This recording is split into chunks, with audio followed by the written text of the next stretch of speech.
கர்த்ததாமே ஆசீர்வதிப்பீராக. கிறிஸ்து நாமத்தினாலே செபித்து ஒப்புக் கொடுக்கிறோம் எங்கள் நல்ல பிதாவே. ஆமென். God bless you all. பரிசுத்த நாமத்திற்கு மகிமை உண்டாவதாக. இந்த கர்த்தருடைய பரிசுத்த நாமத்திற்கு மகிமை உண்டாவதாக. இந்த அருமையான தருணத்திலே கிறிஸ்து நாமத்தினாலே உங்களை சந்திப்பதில் மிகுந்த மகிழ்ச்சி அடைகிற ஒரு காரியத்தை குறித்து தியானிக்க போகிறோம். சங்கீதம் 66 8வது வசனம் வாசிக்கலாமா? ஜனங்களே, நம்முடைய தேவனை ஸ்தோத்திரித்து அவரை துதிக்கும் சத்தத்தை கேட்க பண்ணுங்கள். ஆமென். அல்லேலூயா. கர்த்தருடைய பிள்ளைகளே, நம்முடைய என்ன செய்யணுமா? தேவனை ஸ்தோத்திரித்து துதிக்கிற சத்தத்தை மத்தவங்க கேட்கும்படி செய்யுங்கிறாங்க. தேவனை எப்பெல்லாம் ஸ்தோத்திரிக்கலாம்? எதுக்காக தேவனை ஸ்தோத்திரிக்கணும்? வேதம் சொல்லுங்க, ஸ்தோத்திர பலியிடுகிறவன் என்னை மகிமைப்படுத்துகிறான். என்னன்னா, தேவனை மகிமைப்படுத்துகிறான். அப்ப ஸ்தோத்திர பலியிடும் பொழுது, ஸ்தோத்திரம் சொல்லும் பொழுது தேவன் மகிமைப்படுகிறார். எதுக்கெல்லாம் ஸ்தோத்திரம் பண்ணலாம்? கிடைத்த நன்மைகளுக்காக ஸ்தோத்திரம் பண்ணலாம், கிடைக்க போகிற நன்மைகளுக்காக ஸ்தோத்திரம் பண்ணலாம். ரெண்டுக்குமே, அதாவது நடந்தது, இனி நடக்க போறது, ரெண்டுத்துக்குமே என்ன செய்யலாம்? ஸ்தோத்திரம் பண்ணலாம் இல்லையா? அப்ப இன்றைக்கு இங்க வேதம் சொல்லுகிறது, ஜனங்களே, எல்லாம் நம்மளை பார்த்து கர்த்தர் சொல்றாரு, தேவனை ஸ்தோத்தரித்து. ஆமை, நம்ம நித்தியத்தை கர்த்தரை ஸ்தோத்தரிக்கணும் இல்லையா? ஸ்தோத்தரித்து துதிக்கும் சத்தத்தை கேட்க பண்ணணும், மத்தவங்கள கேட்க பண்ணணும். இப்ப துதிக்கிற சத்தம் கேக்குதா? உங்க வீட்டுல நீங்க பாடுற சத்தம் மத்த வீட்டுல கேக்குதா? நீங்க துதிக்கிற சத்தம் மத்தவங்களுக்கு கேக்குதா அப்படின்னு யோசிச்சு பாருங்க. அப்ப துதிக்கிற சத்தத்தை எல்லா இடங்களிலும் கேட்க பண்ணுங்க. இதை ஏன் செய்யணும்? இதை நம்ம செய்யறதுனால என்ன நடக்க போகுது, இல்ல என்ன நடந்திருக்கிறது? மேல் வசனம் வசிக்கலாமா? அவர் தம்முடைய வல்லமையினால் என்றென்றுக்கு அரசாளுகிறார். அவருடைய கண்கள் ஜாதிகள் மேல் நோக்கமா இருக்கிறது, துரோகிகள் தங்களை உயர்த்தாதிருப்பார்களாக பிராக்கெட்ல செய்யலாமே. அல்லேலூயா. கர்த்தருடைய பிள்ளைகளே, தம்முடைய வல்லமையினால் என்றென்றைக்கும் அரசாளுகிறார். ஏன் நீங்க ஸ்தோத்தரிக்கணும் அப்படின்னா, அவர் தான் இன்றைக்கு அரசாண்டு கொண்டிருக்கிறார். நம்ம நினைக்கிறோம் தமிழ்நாட்டுல ஒரு சிஎம், இந்தியால ஒரு பிஎம், அதாவது பிரைம் மினிஸ்டர், சீஃப் மினிஸ்டர், இவங்கதான் நம்மள அரசாடுறாங்க. இல்ல இல்ல இல்ல இல்ல, அவங்களே அரசாள்ற ஒருத்தர் இருக்கிறார். ஆமேன். அவர் கொடுக்காட்டா அவங்களுக்கு அந்த அரசாங்க பதவி கிடைக்காது, அவங்களுக்கு அந்த ஆளுமை தன்மை கிடைக்காது. அப்ப யாரா இருந்தாலும் சரி, எந்த நாடாக இருந்தாலும் சரி, அவர்களுக்கு என்ன வேணும்? அரசாளுகிற அந்த வல்லமைய, அந்த தகுதியை கர்த்தர் கொடுக்கிறார். இன்னைக்கு நம்ம யாரு அரசாளுகிறாரா? அவர் தான் அரசாளுகிறார். இன்னைக்கு உங்களுக்கு அவர் தான் ராஜா. நீங்க யாருக்கு தான் இன்னைக்கு டிராவல் பண்ணிட்டு இருக்கீங்க? அவருக்கு தான் டிராவல் பண்றீங்க. நீங்க யாரும் ஒரு அதிபதி கீழே டிராவல் பண்ணல. இயேசு ராஜாவுடைய சட்ட திட்டங்களுக்குள்ளாக, நியாய பிரமாணங்களுக்குள்ளாக, அன்பின் பிரமாணங்களுக்குள்ளாக நீங்க டிராவல் பண்றீங்க. அவர் உங்களை அரசாண்டு கொண்டிருக்கிறார். ஆமென். அதனால அவருடைய கண்கள் யாரெல்லாம் நோக்கமா இருக்கா? ஜாதிகள் மேல நோக்கமா இருக்கு. ஜாதிகள்லாம் ஜனங்கள் தான், 7 ஜாதிகள் தான் வேதத்தின் பிரகாரம் இல்ல. அந்த ஜாதிகள் மேல அது அந்த 7 ஜாதிகள் தான் இந்த உலகம் முழுசும் பரம்பி கிடக்குறாங்க. அந்த ஜாதிகள் மேல என்ன பண்றாரா? நோக்கமா இருக்கிறது. ஏன் அப்படி நோக்கமா இருக்கிறாரு? அவர் தான் ஆளுகை செய்கிறார். அப்ப அவர் என்னதான் செய்வாரு? கவனிச்சுட்டே இருப்பார். யார் யார் என்ன செய்யறாங்க அப்படிங்கறது கவனம் அவருக்கு பயங்கரமா இருக்கும். அப்ப உங்களை கவனிக்காம இருப்பாரா? நீங்க என்ன செஞ்சாலும் உங்களை கவனிக்கிற ஒரு ராஜா உங்களுக்கு இருக்கிறார். ஆமென். நீங்க என்ன செஞ்சாலும் சரி, நீங்க பாதளத்துல படுக்க போட்டாலும் அங்க அவர் இருப்பாரு, நீங்க வானத்துக்கு ஏறி போனாலும் அங்க இருப்பாரு, நீங்க இருளில் உட்கார்ந்தாலும் உங்களை சுற்றிலும் அவர் கண்கள் இருக்கும்னு வேதம் சொல்லுகிறது. ஆமேன். அப்படி ஒரு ராஜாவை நீங்க பெற்றிருப்பதற்காய் கர்த்தரை ஸ்தோத்திரீங்களா? ஆமேன். என் நேரமும் காண்கிற ஒரு ராஜா எனக்கு இருக்கிறார், அதற்காக ஸ்தோத்திரம். என்னை கவனித்து கொண்டு இருக்கிற ராஜா எனக்கு இருக்கிற ஸ்தோத்திரம். நான் தடுமாறும் பொழுதுலாம் என்னை தாங்குற ராஜா எனக்கு இருக்கிற ஸ்தோத்திரம். அதுக்குதான் ஸ்தோத்திரம் பண்ணணுங்க, அதுக்கு ஸ்தோத்திரம் பண்ணுங்க. இன்னொன்னு சொல்லுகிறது வேதம், அந்த 7வது வசனத்துல, துரோகிகள் தங்களை உயர்த்தாதிருப்பார்களாக. ஒருவேளை உங்களுக்கு துரோகம் பண்ணி இருக்கலாம், அவங்க என்ன செய்வாங்க?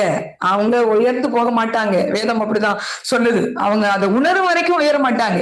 உணர்வுள்ள ஆவி அவங்க கிட்ட வேலை செய்யணும்ல, அதுவரை உயர போறது இல்லை. உணர்ந்துட்டாங்கன்னா, மனம் திரும்பிட்டாங்கன்னா தேவ பிள்ளையா மாறிடுவாங்க. இதுக்காக நீங்க துதி செலுத்துங்க. அல்லேலூயா. உங்களை ஒடுக்கினவர்களே, உங்களை அவமானப்படுத்தினவர்களை கர்த்தர் சந்திச்சுட்டாரு. அதுக்காக என்ன செய்யுங்க? துதி செலுத்தி பாட்டு பாடி ஆண்டவருக்கு நன்றி சொல்லுங்க அப்படின்னு வேதம் சொல்லுது. அதனால இந்த நாள்ல கர்த்தருடைய ஆவியானவர் உங்களோட பேசி இருக்கிறார். ஜெபிக்கலாமா? நல்ல தெய்வமே, இந்த நாள்ல பேசின வார்த்தைக்காய் கொடான கொடி சோத்திரம். அந்த வார்த்தை நிமித்தம் பிள்ளைகள் ஆசீர்வதிங்க. இதை கேட்க போகிற ஒவ்வொரு பிள்ளைகளையும் கர்த்ததாமே ஆசீர்வதிப்பீராக. கிறிஸ்து நாமத்தினாலே ஜெபித்து ஒப்புக் கொடுக்கிறோம் எங்கள் நல்ல பிதாவே. ஆமென். God bless you all. கிறிஸ்துவில் பிரியமானவர்களே, இந்த நாளுக்கென்று தேவன் நமக்கு இருக்கிற ஜீவ வார்த்தை சகரியாவின் புஸ்தகம் 9வது அதிகாரம் 12வது வசனம். நம்பிக்கையுடைய சிறைகளே, அரணுக்கு திரும்புங்கள், இரட்டிப்பான நன்மையை தருவேன், இன்றைக்கே தருவேன். எனக்கு அருமையான சகோதர சகோதரிகளே, இன்றைய நாளில் கர்த்தர் உங்களின் நம்பிக்கைகளுக்கும் காத்திருப்புகளுக்கும் பெரிய காரியங்களை செய்தும் என்னையும் பார்த்திராத நன்மைகளை தந்தும் ஆசிர்வதிக்கின்ற நாளாய் வாக்கு பண்ணி உள்ளார். இன்றைக்கும் அநேகர் நீண்ட நாட்களாக எதிர்பார்த்து காத்திருக்கின்றவற்றில் நீங்கள் நினைத்தும் பார்த்திராத இடத்திலிருந்து நன்மைகளை பெற்றுக் கொள்ளும்படி செய்கின்றார். செய்வதோடு மட்டுமல்லாமல் அவர் உங்களுக்கு செய்த அதிசயமான ஆச்சரியமான காரியங்களை எண்ணி பார்த்து உங்கள் அயலகத்தார்கள் எல்லாரும் கர்த்தர் உங்களுக்கு பெரிய காரியங்களை செய்தார் என்று சொல்லி அவரின் நாமத்தை மகிமைப்படுத்துகின்ற ஒரு நாளாய் இந்த நாளை ஆசிர்வதித்து இருக்கின்றார். இது நாள் வரையில் இருந்த சிறையிருப்புகளில் இருந்து விடுதலை தருகின்றார். கண்ணீரின் அனுபவங்களை மாற்றுகின்றார். புலம்பலாய் வாயிலிருந்து புறப்பட்ட வார்த்தைகளை இன்றைக்கு நகைப்பினாலும் ஆனந்த சத்தத்தினாலும் நிறைந்திருக்கும்படி செய்து உங்களை நிறைவாய் ஆசிர்வதிக்கின்றார். வார்த்தையை விசுவாசியுங்கள், நன்மைகளை பெற்றுக் கொள்ளுவீர்கள். இன்றைக்கும் நாம் ஆதியாகமத்தின் புஸ்தகம் 26வது அதிகாரத்தை வாசிக்கையில் அங்கே ஈசாக்குக்கு எதிராக பெரும் பிரச்சனைகள் வந்தது.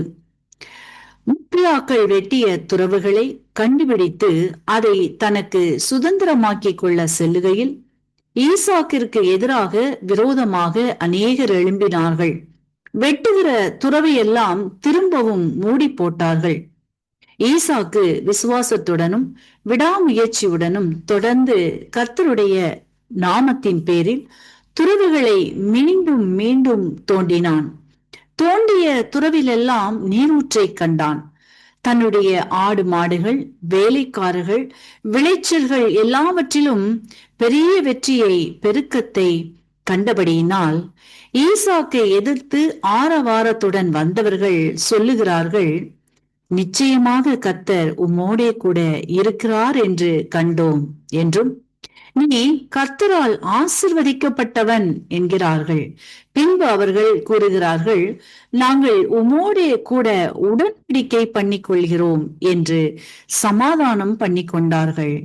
இப்படியாக கர்த்தர் ஈசாக்கை ஆசிர்வதித்தார்.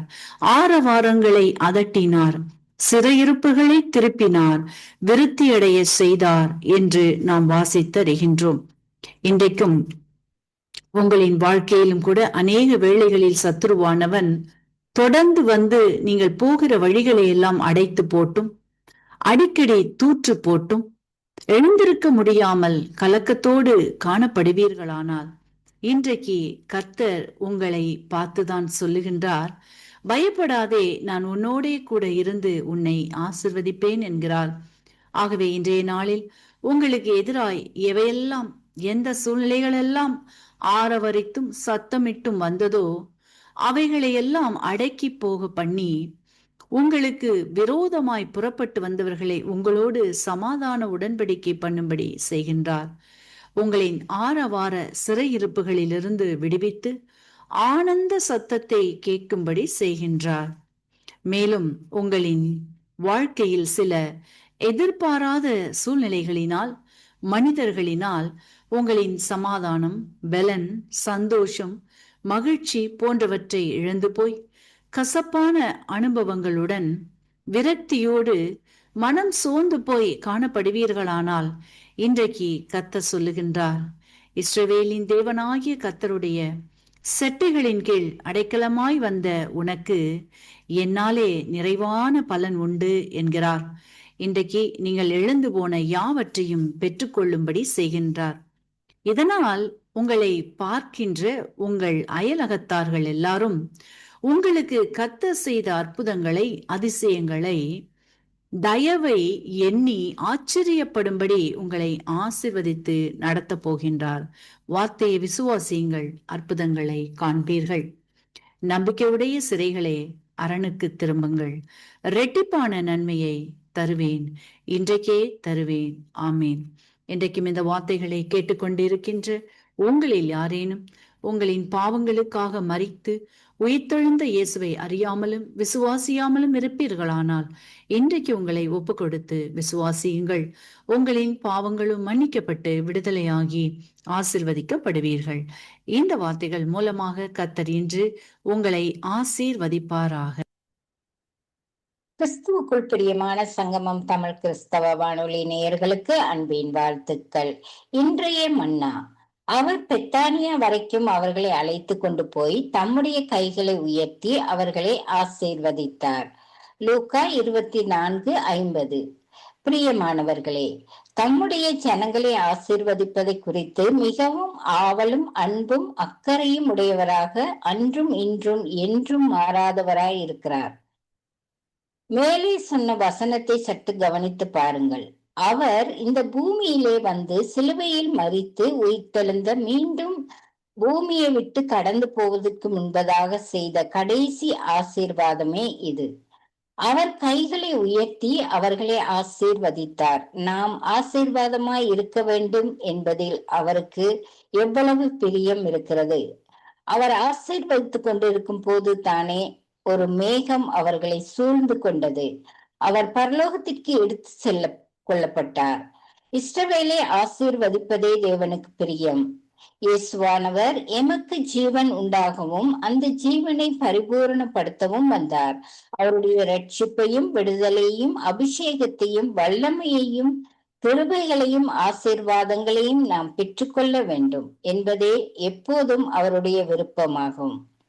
இயேசுவின் ஆசீர்வாதம் எவ்வளவு மேன்மையானது! அவர் பரலோகத்திற்கு எடுத்து கொள்ளப்படும் போது ஆசீர்வதித்தது மட்டுமல்ல, எப்பொழுதும் ஜீவன் உள்ளவராய் எம் அருகில் இருந்து எம்மை ஆசீர்வதித்து கொண்டே இருக்கின்றார். உலகத்தின் முடிவு பரியந்தம் சகல நாட்களிலும் நான் உங்களுடனே கூட இருக்கிறேன் என்று சொன்ன அதே அன்பு இயேசு இந்த நாளிலும் தம்முடைய பிரசன்னத்தினால் எம்மை ஆசீர்வதித்து கொண்டே இருக்கிறார். எம்மோடு கூட நடந்து வருகின்றார். எம்மேல் எப்போதும் கரிசனையுடையவராய் இருக்கின்றார். வியாதி நேரங்களில் எங்களை விடுவிக்கிறார். அவரை போல எம்மை நேசிப்பதற்கு வேறு ஒருவரும் இல்லை. கர்த்தர் தாமே இந்த வார்த்தைகளை கொண்டு உங்கள் ஒவ்வொருவரையும் நிறைவாக ஆசீர்வதிப்பாராக. ஆமேன். God bless you.